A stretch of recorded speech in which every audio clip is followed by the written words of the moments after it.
This is another one that was really fascinating. Very, very interesting concept. I don't know whether Kwesi Pratt was part of the thinking of this, but I won't be surprised. This is very interesting. President Mahama has appointed Gbevlo Lartey to be a special envoy for the Sahel region. Who is the Sahel region? The coup makers who are now being hailed across all over the place. Especially the Burkina guy who came here. He had a gun by his side. Yeah, Choboy, yeah. Chocho boy, yeah. Revolution, unabated. Kwabenya is too far, I don't care. Yeah. Yeah, those songs. They are singing it now. We sang it in 79. Why is this so? Why is this so? There's a song. Why is this so? We are the producers of Why Is This So? Revolution, unabated. JJ, never dies. We sang these things. We are here today. We sang it, we are here. So they are singing it now. So I think they are in some frenzy. Coup d'etat, coup. They are in some frenzy. Let's see what happens. But President Mahama has done something interesting, yeah? He's appointed Lartey, who knows more about coups than all three of them combined, to become the Ghanaian envoy to the Sahel region. I think this is very interesting, very strategic. I think it's a good thing President Mahama has done because of the peculiar background of Gbevlo Lartey. You see, you don't get many of these kinds of backgrounds in a space like that. Lartey's background is so appropriate for him to engage these three young men. His background is absolutely so appropriate. Now, what is his background?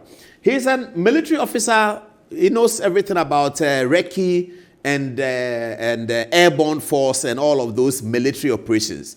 And then he's quite scholarly. He's a chartered accountant. He's a lawyer. He has a degree in international relations as well. Very, very well-educated army officer.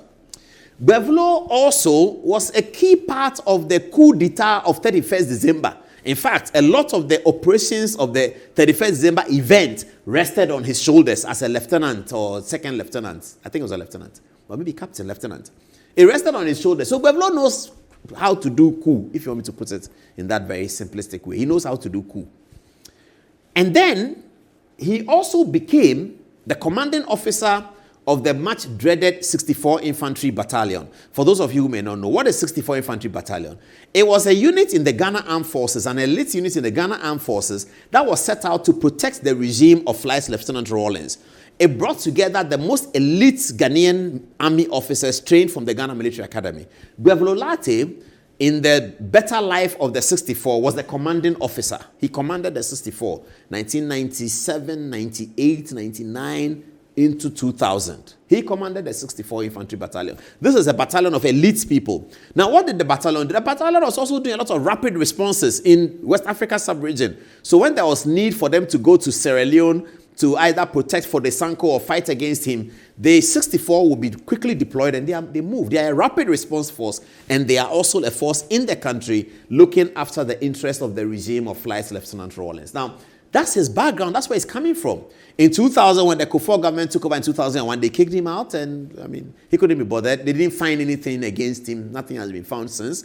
And then when Professor Mills became president, he made Gbevlo as the national security advisor.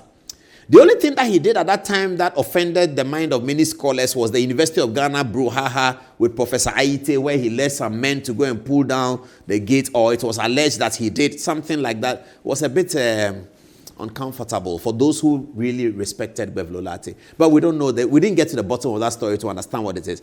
But this is who he is. Now, his responsibility, and it's important, you see, because Okudzeto Ablakwa is Minister for Foreign Affairs. He's young, very young. So you might need, in negotiating with the Sahel, somebody that they can talk to, somebody they can see themselves in him. This is a cool man. He's also a lawyer. He's a soldier. He's commander of 64. He was national security advisor. I think this is the perfect appointment that President Mahama has made. Let's hope that it yields results. Let's see what happens in the future.